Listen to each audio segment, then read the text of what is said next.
Hello friends and welcome back to my channel Bengali family in UAE, जहां मैं बात करती हूं यूएई और ट्रैवल से रिलेटेड छोटी बड़ी खबरों की। तो दोस्तों, आज के इस वीडियो पे बात करेंगे यूएई वीज़ा से रिलेटेड कुछ रीसेंट और इम्पोर्टेंट अपडेट्स के बारे में। देखिए, यूएई वीज़ा काफ़ी सारी चीज़ों पर डिपेंड करती है, ठीक है। लेकिन जो व्यूवर्स है वो दोनों चीज़ों को मिक्स एंड मैच कर देते हैं। अपनी नेशनलिटी नहीं देखते, अपनी प्रोफेशन नहीं देखते, आपके ऊपर किसी तरीके का बैन है या एब्सकॉन्डिंग केस है या कुछ और केस है, ये चीज़ें नहीं देखते। आप यूएई पहले आए हुए हैं, क्योंकि ये सारी चीज़ें इस समय पर आपको यूएई वीज़ा लेने के लिए डिपेंड करता है।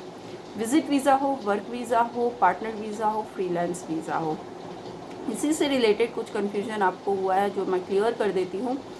कुछ दिन पहले मैंने एक वीडियो में आपको बताया था कि यूएई ऑफिशियल अथॉरिटीज़ से ये क्लियर किया गया है कि एज सच पार्टनर वीज़ा या फ्रीलांस वीज़ा जो है वो बंद नहीं है किसी भी नेशनलिटी के लिए, ठीक है।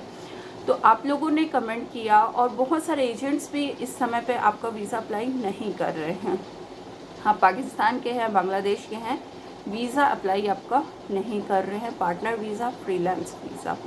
इसका दो रीज़न है, मैं आपको बता देती हूँ।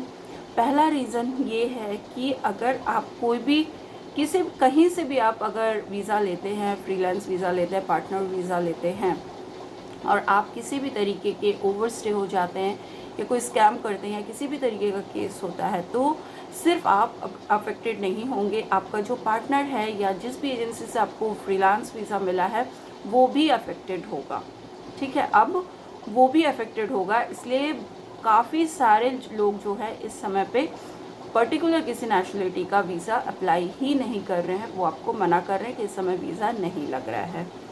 सेकेंड पॉइंट अब इसी से है कि क्या सच में वीज़ा नहीं लग रहा है, पर ऑफिशियल ने ये अनाउंस किया है कि किसी भी तरीके का वीज़ा बंद नहीं है, स्पेशली पार्टनर वीज़ा या फ्रीलांस वीज़ा। तो क्या सच में आ रहा है वीज़ा या नहीं आ रहा है? देखिए, अब ये पहला कारण जो मैंने आपको बताया, क्यों कोई लोग जो है आपका वीज़ा अप्लाई नहीं कर रहे हैं, क्योंकि उनके ऊपर भी ये केस आएगा या वो भी अफेक्टेड होंगे, उनका सिस्टम भी अफेक्टेड होगा, ठीक है। इसी कारण से कई लोग वीज़ा अप्लाई नहीं कर रहे हैं।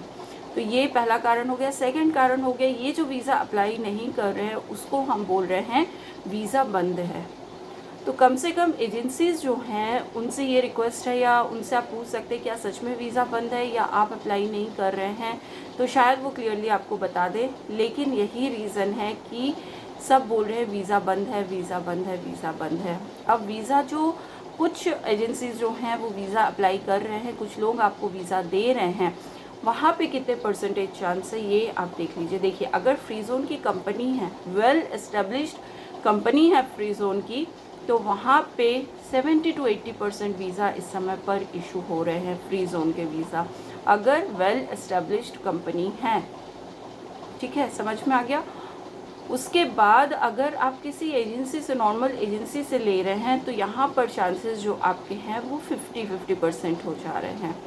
50-50% चांस हो रहा है, यानी कि मान लीजिए 4 वीज़ा अप्लाई हुए तो 2 आ रहे हैं, 2 नहीं आ रहे हैं, या उससे कम आ रहे हैं, ज़्यादा जो है वो रिजेक्ट हो रहे हैं। अब रिजेक्शन के बाद क्या हो रहा है, जो लोग का वीज़ा रिजेक्शन हो रहा है, क्योंकि आपको पता है कि स्टेप बाय स्टेप इसमें पैसे लिए जाते हैं।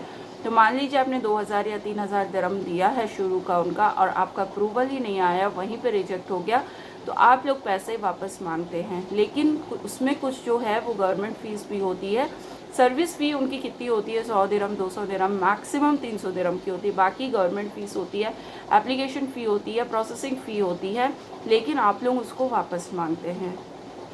इसी कारण से भी कई लोगों के वीज़ा अप्लाई इस समय पर नहीं कर रहे हैं। तो ये सही चीज़ है, इसको जानना बहुत ज़रूरी है आपके लिए। और आप लोग ऐसा मत बोलिए कि वीज़ा बंद है, रिजेक्शंस हैं, पर वीज़े आ रहे हैं, नहीं आ रहे, इसके भी बहुत सारे कारण हैं।